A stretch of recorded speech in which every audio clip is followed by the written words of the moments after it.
বিসমিল্লাহিররহমানিররহিম। কেমন আছে আমার ছোট্ট লিটল বন্ধুরা, আমার ছোট্ট সোনা বন্ধুরা? তোমাদের সকলকে এই মুহূর্তে স্বাগত জানাচ্ছি ঝালকাঠি থেকে। আমি নাসরিন আক্তার বিনা, প্রধান শিক্ষক, বেরকাঠি সরকারি প্রাথমিক বিদ্যালয়, ঝালকাঠি সদর। সকলকে আমন্ত্রণ জানাচ্ছি জনপ্রিয় ওয়েব পেজ লার্নিং বি এর পক্ষ থেকে এই মুহূর্তে আমার ক্লাসে। আমার ছোট্ট সোনা বন্ধুরা, আসসালামু আলাইকুম। আসলে আমার আসার কথা কিন্তু ছিল 7:30টায়, তাই না? তোমরা নিশ্চয়ই অবাক হয়ে গেছো যে ম্যাম কেন আগে চলে এসেছে। ইয়েস, আসলে আমার আসার কারণ হচ্ছে প্রাকৃতিক দুর্যোগ। বিদ্যুৎ এত বেশি ডিস্টার্ব করছে, বারবার আসছে যাচ্ছে, একবার গেলে আর আসার নাম নেই। একটু আগে বিদ্যুৎ এসেছে, তা ভাবলাম যে কোনো মুহূর্তে আবার চলে যাবে, তাহলে আর আজকে তোমাদের সাথে গল্প করা হবে না। এই জন্য আমি একটু আগেই তোমাদের সাথে চলে এসেছি গল্প করার জন্য। তো বন্ধুরা, তোমরা ঝটপট তৈরি হয়ে যাও। হ্যাঁ, আমি আমার পঞ্চম শ্রেণীর বন্ধুদের সাথে গল্প করতে চলে এসেছি। আজকে একটু পাঠ্য বই তো থাকতে হয় সাথে, তাই না? হ্যাঁ, একটু এই পঞ্চম শ্রেণীর প্রাথমিক বিজ্ঞান বইয়ের একটু আলোচনা করব সাথে। এছাড়া আমরা গল্পই করব। গল্পের ছলে ছলে আমরা অনেক কিছু জেনে নেব, অনেক কিছু তোমাদের সাথে শেয়ার করব। তোমাদের কাছ থেকেও আমি অনেক কিছু জানবো, কারণ আমি জানি তোমাদের কাছ থেকে অনেক কিছু জানার আছে, অনেক কিছু শেখার আছে। সবকিছু আমি জানি এমনটা তো নয়, তাই নাকি বন্ধুরা? ওকে মাই ডিয়ার্স, আমি জানি তোমরা ভালো আছো, সুস্থ আছো, নিরাপদে আছো এবং প্রাথমিক বিজ্ঞান বই, খাতা এবং কলম নিয়ে তৈরি হয়েছো এতক্ষণে। সকলকে জানাচ্ছি এই মুহূর্তে এই সান্ধ্যকালীন পাঠে আমি আমন্ত্রণ। শুভ সন্ধ্যা বন্ধুরা। প্রতি শনিবারে কিন্তু আমি আসি তোমাদের সাথে গল্প করতে। একটু বসে ক্লাস করাতে হচ্ছে এই প্রায় 1 মাস ধরে, এই জন্য আমি আন্তরিকভাবে দুঃখিত। আশা করছি কয়েকদিনের মধ্যে আমি তোমাদের সে আগের অবস্থানে ফিরে আসতে পারবো তোমাদের দোয়ায়। বন্ধুরা, তোমাদেরকে কিন্তু লাল গোলাপ শুভেচ্ছা রইলো। হ্যাঁ, অবশ্যই অবশ্যই। আর সেই সাথে এই মুহূর্তে যেহেতু ভাদ্র মাস, এখন হচ্ছে কাশ ফুলের সময়, সাদা শুভ্র কাশ ফুল, না বন্ধুরা? হ্যাঁ, কাশ ফুলের শুভেচ্ছা রইলো। বন্ধুরা, গল্প করব। আমার না লেখাপড়া করতে একেবারে ভালো লাগে না, তোমাদেরও নিশ্চয়ই আমার মতো। হ্যাঁ, সারাক্ষণ শুধু সবাই বলে পড়ো পড়ো পড়ো, একদম ভালো লাগে না। তারপরেও কিছু কিছু বিষয় তো একটু জানতে হয়, নিজের জন্য, পরিবারের জন্য, নিজের ভবিষ্যতের জন্য, তাই না? হ্যাঁ, এটাই আমরা শেয়ার করব কিছু বিষয়। আচ্ছা, তোমাদেরকে একটা কবিতা শোনাই। কবিতা শুনবে? আচ্ছা, কবিতাটা একদম বাস্তব, আমার এক প্রতিবেশীকে নিয়ে লেখা। কবিতাটাও খুব মন দিয়ে শুনবে, কিন্তু আমি কিন্তু জানতে চাইবো যে আসলে কবিতাটার মূল ভাবটা কি। আমাদের পাড়ার কেষ্ট খুড়ো বয়সের চাপে হয়েছেন বুড়ো, তবে আত্মবিশ্বাস পাহাড় চূড়ো। বয়স প্রায় 80-র কাছে, গায়ে ভীষণ শক্তি আছে, তরতরিয়ে ওঠেন গাছে। চশমা ছাড়া পেপার পড়েন, আজও নদীতে মিন ধরেন, নিজের রান্না নিজেই করেন। কুচকুচি কালো চুলের রং, নায়কের মতো চলার ঢং, বুড়ো হয়েও চিরইয়ং। একদিন তার হাতটি ধরে জানতে চাইলাম প্রশ্ন করে, রহস্য কি বলুন মোরে। খুড়ো বললেন, বলবো কি আর, মূল মন্ত্র সুস্থ থাকার, সংযম আর শিষ্টাচার। সুস্থ যদি থাকতে চাও এ সংসারে, ব্যায়াম করো নিয়মিত, আহার করো পরিমিত, থাকো সদা আনন্দিত। ধন্যবাদ বন্ধুরা। সবসময় আমরা আনন্দিত থাকবো আর স্বাস্থ্যবিধি মেনে চলবো, তাহলেই কেবল সুস্থ থাকা সম্ভব। আচ্ছা বন্ধুরা, এই যে এই মুহূর্তে আমরা, তুমি, আমি, আমরা সবাই কি হচ্ছে, গৃহবন্দী হয়ে আছি, তাই না? হ্যাঁ, গৃহবন্দী হয়ে আছি। এর এর গৃহবন্দী হওয়ার কারণটা কি বন্ধুরা? এক্স্যাক্টলি ওই যে একটা দুষ্টু ভাইরাস, কোভিড-19 না, হ্যাঁ করোনা ভাইরাস। তো এই ভাইরাসটার কারণে আমরা গৃহবন্দী হয়ে আছি। আমরা কোনো অনুষ্ঠানে যেতে পারছি না, বিদ্যালয়ে যেতে পারছি না, বিবাহে অনুষ্ঠানে যেতে পারছি না, মসজিদে একত্রে সবাই নামাজ পড়তে পারছি না, একত্রে কোথাও খেলাধুলা করতে পারছি না, না একত্রিত হয়ে অনেকে একসাথে জড়ো হয়ে কোনো কাজ করতে পারছি না। কেন বন্ধুরা বলো তো? হ্যাঁ, কারণ এই যে একত্রিত হয়ে যদি অনেক মানুষ এক জায়গায় হয়, যদি কেউ কোভিড পজিটিভ থেকে থাকে, অর্থাৎ কারোর মধ্যে যদি করোনা ভাইরাসটা অ্যাক্টিভ থেকে থাকে, সক্রিয় থাকে, তাহলে তার সেখান থেকে অন্যদের মধ্যে ছড়িয়ে যেতে পারে।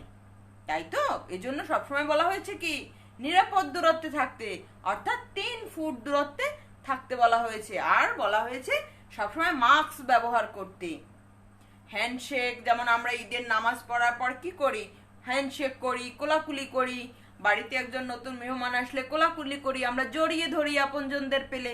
এইসব এই মুহূর্তে আমরা করতে পারছি না, কারণ ওই যে দুষ্ট ভাইরাসটা ও যে কোনো সময় কারো শরীর থেকে আমাদের শরীরে প্রবেশ করতে পারে। তাহলে দেখো বন্ধুরা, আমরা কি করছি, এই দুষ্ট ভাইরাসটার থেকে রক্ষা পাওয়ার জন্য আমরা কিছু নিয়ম মেনে চলছি, তাই না? হ্যাঁ, তো আমরা এই সুস্থ থাকার জন্য আমরা সবসময় কোনো না কোনো নিয়ম মেনে চলি, কিন্তু তারপরেও দেখা যায় যে কখনো কখনো আমরা না অসুস্থ হয়ে যাই, তাই তো?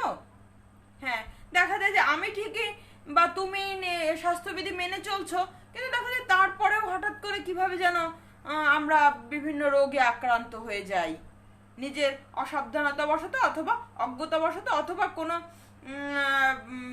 এরকম কোনো ঘটনার প্রেক্ষিতে আমরা বা কারো দ্বারা, কোনো পশু পাখি হতে পারে, পোকামাকড় হতে পারে, এরকমের হতে পারে, তাই না? হ্যাঁ বন্ধুরা, আচ্ছা বন্ধুরা, তো তোমাদের কি মনে হয় না যে দেখো অনেক সময় কি হয়, শ্রেণীকক্ষে তোমার একটা বন্ধুর জ্বর আসলো, সে জ্বর নিয়ে ক্লাসে আসে, সেখানে হাঁচি কাশি দেয়, এবং দেখা যায় যে সে তোমার পাশেই বসেছিল, তোমার একই বেঞ্চে বসেছিলে, পরদিন তোমারও জ্বর হয়ে গেল। এরকমটা কিন্তু আমাদের প্রায়ই ঘটে। তো এই যে একজনের একটা অসুখ হলো, একটা রোগ হলো, সেখান থেকে সেই রোগটাই আবার তার পাশের জনের হলো, যে তার সবচেয়ে কাছাকাছি ছিল বা যে তার সাথে মিশেছে তার হলো, এই যে একটি রোগ একজন থেকে আরেকজনের মধ্যে চলে গেল। এই বিষয়টাকে আমরা কি বলতে পারি, তোমরা কি একটু আমাকে বলবে? কারণ আমরা স্বাস্থ্যবিধি মেনে চলার পরেও কিন্তু আমরা বিভিন্নভাবে আক্রান্ত হচ্ছি। আমরা চাচ্ছি সুস্থ থাকতে, তারপরেও কিন্তু আমরা আক্রান্ত হচ্ছি, এই যে একজনের দ্বারা আরেকজন আক্রান্ত হচ্ছি। হ্যাঁ, এই যে দেখো কয়েকদিন আগে আমার পরিবারের 4 জন সদস্য একসাথে করোনা পজিটিভ ছিল। সত্যি একটা কঠিন সময় পার করেছি আমি মাসখানেক আগে, যে একই সাথে একই পরিবারের 4 জন, তো 4 জন তো একসাথে আক্রান্ত হয়নি, তারা বাহিরে যায়নি। একজন ব্যক্তি, অর্থাৎ আমার বাবা বাহিরে গেছেন বেশ কয়েকবার, যেহেতু তিনি পুরুষ মানুষ, সাংসারিক বিভিন্ন কাজে যেতে হয়েছে, তিনি কারো না কারো দ্বারা এই ভাইরাসটি তাকে সংক্রামিত করেছে, তার শরীরে প্রবেশ করেছে। সেখান থেকে এসে আমাদের পরিবারের অন্যান্য সদস্যরা, যেহেতু আমরা তার সংস্পর্শে ছিলাম, তার কাছাকাছি থাকি, তো আমরাও আক্রান্ত হয়েছি। এই যে ঘটনাটা ঘটেছে বন্ধুরা, এটাকে আসলে কি বলা যায়, এই যে প্রক্রিয়াটাকে আমরা কি বলতে পারি, কি বলে এটাকে? কেউ কি আমার সাথে একটু শেয়ার করবে? এক্স্যাক্টলি, এটাকে বলা হয় সংক্রামক রোগ। সংক্রামক অর্থাৎ একজনের কাছ থেকে আরেকজনের শরীরে প্রবেশ করা। ধন্যবাদ বন্ধুরা। তাহলে আসলে আজকে আমরা আমাদের পাঠের মূল বিষয় হচ্ছে সংক্রামক রোগ কি। দেখো, এটা হচ্ছে আজকের পাঠের আমাদের মূল প্রশ্ন। বন্ধুরা, তোমরা ঝটপট আজকের পাঠের মূল প্রশ্নটি লিখে নাও, সংক্রামক রোগ কি? সংক্রামক রোগ কি? আসলে এটাই আমরা আজকে জানবো, যে সংক্রামক রোগ কি, এটা কিভাবে এই রোগটা, এই রোগগুলো ছড়ায়, কিভাবে একজন থেকে আরেকজনের মাধ্যমে প্রবেশ করে। বন্ধুরা, আমি তোমাদেরকে কয়েকটা ছবি দেখাই।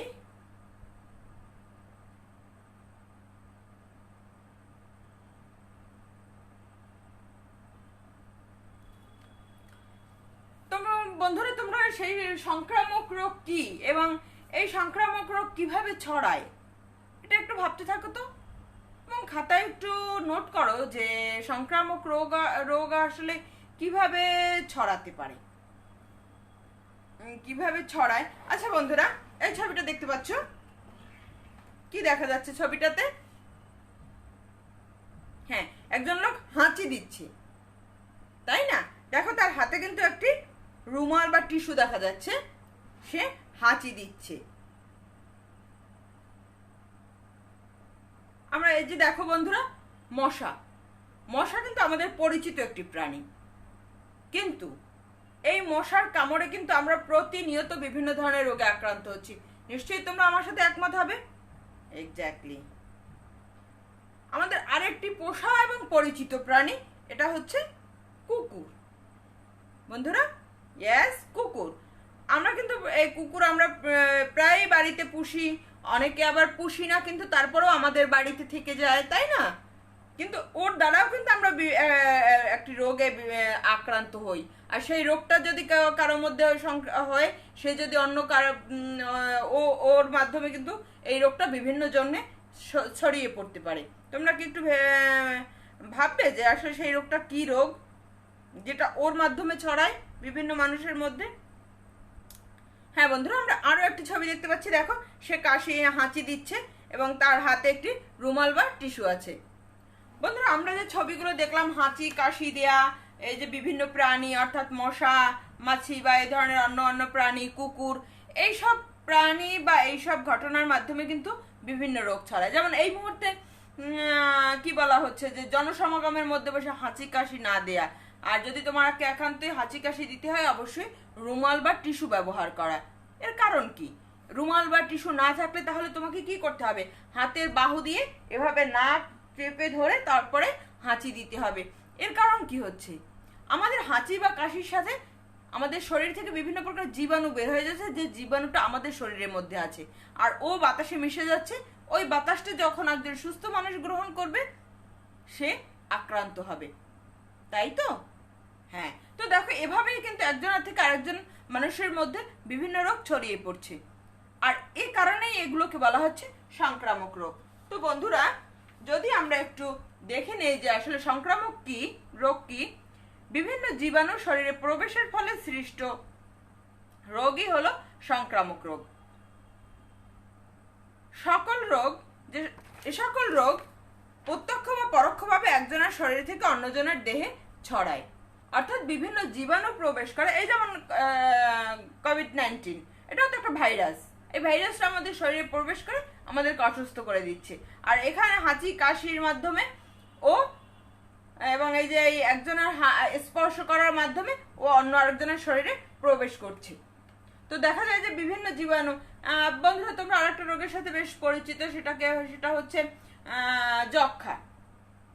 এটার নাম শুনেছ, যে যার যক্ষা হয় তার প্লেট গ্লাস বা হেপাটাইটিস বি, যেটাকে আমরা জন্ডিস বলি, এই রোগগুলো যাদের হয় তারা যে থালা বাসন পোশাক আশাক ব্যবহার করে, এগুলোকে কিন্তু সবসময় ডাক্তাররা কি বলে, আপনারা এগুলো ওই রোগীরগুলো আলাদা করে রাখবেন, কারণ ওইগুলো যাতে একজন সুস্থ মানুষ ব্যবহার না করে। হ্যাঁ, সেজন্য বলছি বিভিন্ন জীবাণু শরীরে প্রবেশের ফলে সৃষ্ট রোগই হচ্ছে সংক্রামক রোগ। এই রোগ প্রত্যক্ষ বা পরোক্ষভাবে একজনের শরীর থেকে অন্যজনের শরীরে ছড়ায়। প্রত্যক্ষ বা পরোক্ষ। প্রত্যক্ষ হচ্ছে সরাসরি,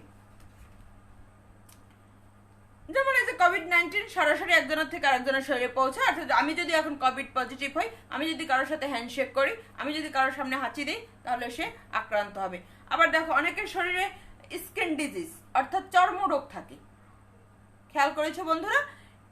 এই যে চর্মরোগ যাদের থাকে, এর ব্যবহৃত পোশাক যদি আমি তুমি আমরা একজন সুস্থ ব্যক্তি পড়ি, তাহলে কিন্তু আমাদের মধ্যে সেই রোগটা সৃষ্টি হওয়ার প্রবণতা সবচেয়ে বেশি থাকে। তাহলে দেখো, একজনের শরীর থেকে আরেকজনের শরীরে সরাসরি চলে গেল। বিভিন্ন প্রকার ফ্লু হয় আমাদের হাঁচি কাশির মাধ্যমে, যেগুলো ছড়ায়, এগুলো কিন্তু সরাসরি একজনের শরীর থেকে আরেকজনের শরীরে প্রত্যক্ষভাবে চলে যাচ্ছে। আর পরোক্ষভাবে কিভাবে হচ্ছে? যেমন এই যে মশা কি করলো? আমাকে কামড়ালো। আমাকে কামড়িয়ে আমি যদি মশার কামড়ে কোন রোগ হয় বন্ধুরা?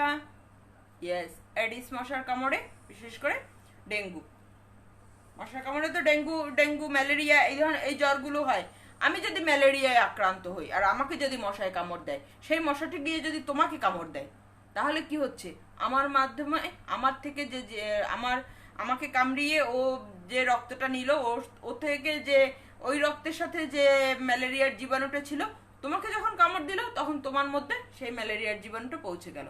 একজন হেপাটাইটিস বি আক্রান্ত রোগী যে প্লেটে খাচ্ছে, যে গ্লাসটি ব্যবহার করছে, তুমি যদি ওই প্লেট বা গ্লাসটি ব্যবহার করো, তাহলে দেখো পরোক্ষভাবে ওই জীবাণুটা কিন্তু তোমার শরীরে প্রবেশ করে যাচ্ছে। তো এভাবেই দেখো আমরা কোনো না কোনোভাবে একজনের থেকে আরেকজন আক্রান্ত হচ্ছি। আর এই যে একজনের থেকে আরেকজন আক্রান্ত হওয়ার ঘটনা, এটাই হচ্ছে সংক্রামক রোগ। আশা করছি বন্ধুরা তোমরা বুঝতে পেরে গেছো। যেমন বর্তমানে আমরা যদি শুধু এই এখনকার পরিস্থিতিতে আমরা যে আছি, এইটা যদি একটু আমরা বিবেচনা করি, তাহলে দেখো যিনি কোভিড পজিটিভ হন, অর্থাৎ করোনা পজিটিভ যিনি থাকেন, তাকে কি বলা হয়? সম্পূর্ণ একটি ঘরে তাকে সম্পূর্ণ একাকী থাকতে বলা হয়, সারাক্ষণ মাস্ক পরে থাকতে বলা হয় এবং পরিবারের অন্যান্য সদস্যদেরকেও মাস্ক পরে থাকতে বলা হয়। তার জন্য ব্যবহৃত টয়লেটটি সম্পূর্ণ সে একাই ব্যবহার করবে যতদিন না সে নেগেটিভ রিপোর্ট আসছে। তার মানে কি হচ্ছে? তার হাঁচি কাশির মাধ্যমে এই জীবাণুটা অর্থাৎ কোভিড-19 যে ভাইরাসটি বাতাসে ছড়িয়ে পড়বে, বা বিভিন্ন তার ব্যবহৃত থালা বাসনে এগুলো যেগুলো আটকে যেতে পারে, ওগুলো যদি আমরা একজন সুস্থ ব্যক্তি ব্যবহার করি, বা তার হাঁচি কাশির সময় যদি আমরা সেও মাস্ক যদি ব্যবহার না করে, তাহলে ওটা বাতাসে ছড়িয়ে যাবে, এবং আমরা যদি মাস্ক ব্যবহার না করি তাহলে ওই দূষিত বাতাসটা আমরা গ্রহণ করবো এবং আমরাও আক্রান্ত হয়ে যাব। তার ব্যবহৃত টয়লেট যদি আমরা ব্যবহার করি, তাহলে আমরা কোভিড-19 পজিটিভ হয়ে যাব। তো দেখো বন্ধুরা, এই যে এভাবেই তো বিভিন্ন, যেমন জন্ডিস বলো, তারপরে যে ম্যালেরিয়া, এরপরে দেখো টাইফয়েড, এই এই বিভিন্ন ধরনের রোগ আছে। আমি অনেকগুলো রোগের নাম বলছি, আর সামনের দিন আমরা এ নিয়ে আরো বেশি আলোচনা করব। তো বন্ধুরা, আশা করছি তোমরা বুঝতে পেরে গেছো কিভাবে প্রত্যক্ষ বা পরোক্ষভাবে একজনের শরীর থেকে আরেকজনের শরীরে আমাদের রোগ জীবাণু পৌঁছে যাচ্ছে। আর এই যে পৌঁছানো, একজনের থেকে আরেকজন আক্রান্ত হওয়া, এটাকে আমরা বলছি সংক্রামক রোগ, অর্থাৎ সংক্রামিত হওয়া। হ্যাঁ, আর এই সংক্রামিতটা হয় সাধারণত বন্ধুরা, তোমাদেরকে আমি নোট করতে বলেছিলাম যে কি কি ভাবে এই সংক্রমণটা ঘটতে পারে। আশা করছি বন্ধুরা তোমরা লিখেছো যে কি কি ভাবে সংক্রামিত হতে পারে। হ্যাঁ, তো আমরা একটু মিলিয়ে নেই ঝটপট। সংক্রামক রোগ কিভাবে ছড়ায়? হাঁচি বা কাশির মাধ্যমে। হ্যাঁ, এটা হচ্ছে মূল একেবারে এট ফার্স্ট যে সংক্রামক রোগ ছড়ানোর বিষয়ই হচ্ছে হাঁচি এবং কাশির মাধ্যমে, যে কারণে আমাদের স্বাস্থ্যবিধি প্রথম এবং প্রধান বলা হয়েছে মাস্ক ব্যবহার করা, জনসমাগমের মধ্যে হাঁচি কাশি না দেয়া, অর্থাৎ হাঁচি ও কাশির মাধ্যমে সংক্রামক রোগ ছড়ায়। আক্রান্ত ব্যক্তির জিনিসপত্র ব্যবহার করে, যেটা আমি বলেছিলাম, হেপাটাইটিস বি যারা থাকেন বা এই ধরনের রোগে যারা আক্রান্ত থাকেন, যক্ষা যারা আক্রান্ত থাকেন, তাদের প্লেট গ্লাস এগুলো আলাদা করে দেওয়া হয় আক্রান্ত ব্যক্তির জিনিসপত্র ব্যবহারের ফলে। মশার মতো পোকামাকড়, মশা বা এই ধরনের পোকামাকড় যা আমাদেরকে কামড় দেয়, বা কুকুরের মতো প্রাণীর মাধ্যমে এই বিভিন্ন প্রকার রোগ ছড়ায়। দূষিত পানি পানের মাধ্যমে এই সংক্রামক রোগ ছড়ায়। এগুলো হচ্ছে পরোক্ষভাবে, আর এগুলো হচ্ছে এটা হাঁচি কাশির মানে প্রত্যক্ষভাবে এই রোগগুলো আমাদের শরীরে ছড়িয়ে পড়ছে। তো বন্ধুরা, আশা করছি সংক্রামক রোগ কিভাবে আমাদের মধ্যে, সংক্রামক রোগ কি এবং এটা কিভাবে আমাদের শরীরে ছড়ায় তোমরা বুঝতে পেরে গেছো। ধন্যবাদ। তো আমার ছোট্ট সোনা বন্ধুরা, তোমরা তোমাদের পাঠ্য বইয়ের 47 নং পৃষ্ঠাটি খোলো এবং এতক্ষণ আমি যে আলোচনাটা করেছি সেটা একটু মিলিয়ে নাও। হ্যাঁ, দেখো এখানে সংক্রামক রোগ কি, সংক্রামক রোগের বিস্তার বা কিভাবে ছড়ায় এ সম্পর্কে বলা আছে। তো যেহেতু রোগ আছে, সেহেতু রোগের প্রতিকারও থাকবে, প্রতিরোধও থাকবে। আমরা আগামী ক্লাসে এই সংক্রামক রোগের প্রতিকার বা প্রতিরোধ নিয়ে আমরা আলোচনা করব, কিভাবে আমরা বাঁচতে পারি এই সকল সংক্রামক রোগ থেকে। তার আগে আমরা জানবো সংক্রামক রোগের প্রকারভেদ। তো বন্ধুরা, আজকের পাঠ্যাংশটুকু শুধু 47 পৃষ্ঠা তোমরা মিলিয়ে নিয়েছো। ধন্যবাদ। তো তাহলে আমাকে ঝটপটে প্রশ্ন 3টির উত্তর বলে দাও বা লিখে দাও। প্রথম প্রশ্ন, কোন ধরনের রোগ মানুষের থেকে মানুষের দেহে ছড়াতে পারে? কোন ধরনের রোগ মানুষের থেকে মানুষের দেহে ছড়াতে পারে? 2, সংক্রামক রোগ সৃষ্টির জন্য দায়ী দুটি সংক্রামক রোগ সৃষ্টির জন্য দায়ী দুটি জীবাণুর নাম লেখো। সংক্রামক রোগ সৃষ্টির জন্য দায়ী দুটি জীবাণুর নাম লেখো। তুমি হাঁচি কাশির সময় কি করবে? তুমি হাঁচি কাশির সময় কি করবে? বন্ধুরা, প্রশ্ন তিনটির উত্তর ঝটপট আমাকে লিখে পাঠাও। কোন ধরনের রোগ মানুষের থেকে মানুষের দেহে ছড়াতে পারে? কোন ধরনের রোগ মানুষের থেকে মানুষের দেহে ছড়াতে পারে? সংক্রামক রোগ সৃষ্টির জন্য দায়ী দুটি জীবাণুর নাম লেখো। সংক্রামক রোগ সৃষ্টির জন্য দায়ী দুটি জীবাণুর নাম লেখো। তুমি হাঁচি কাশির সময় কি করবে? বন্ধুরা, লেখা হয়ে গেছে নিশ্চয়ই তোমাদের? হ্যাঁ, তাহলে কি উত্তরগুলো আমরা একটু মিলিয়ে দেখব। কোন ধরনের রোগ মানুষের জন্য মানুষের থেকে মানুষের দেহে ছড়িয়ে পড়ে? জীবাণুবাহিত রোগ। ধন্যবাদ। সংক্রামক রোগ সৃষ্টির জন্য দায়ী দুটি জীবাণু, ব্যাকটেরিয়া, ভাইরাস, ছত্রাক। হ্যাঁ, যেমন এটা খুব একটা সহজ একটা উদাহরণ তোমাদেরকে দেই। পাউরুটি যদি তুমি 2-3 দিন রেখে দাও, তাহলে দেখেছো পাউরুটির উপরে কালো কালো আমরা বলি ফাঙ্গাস, এই ধরনের একটা আবরণ পড়ে। হ্যাঁ, ওটাই হচ্ছে ছত্রাক। তুমি হাঁচি কাশির সময় কি করবে? অবশ্যই হাঁচি কাশির সময় টিস্যু বা রুমাল ব্যবহার করবে। আর একান্তই যদি টিস্যু বা রুমাল তোমার হাতের কাছে না থাকে, সেক্ষেত্রে হাতের কনুই দিয়ে এভাবে নাক আটকে দেবে। ঠিক আছে বন্ধুরা, বুঝতে পেরেছো? ধন্যবাদ। তো আগামী ক্লাসে আবার আসবো। তোমরা আশা করছি সংক্রামক রোগ সম্পর্কে তোমাদের একটি ধারণা তৈরি হয়ে গেছে। আমরা আগামী ক্লাসে সংক্রামক রোগের প্রকারভেদ নিয়ে আলোচনা করব। তো তার আগে বাড়ির কাজ।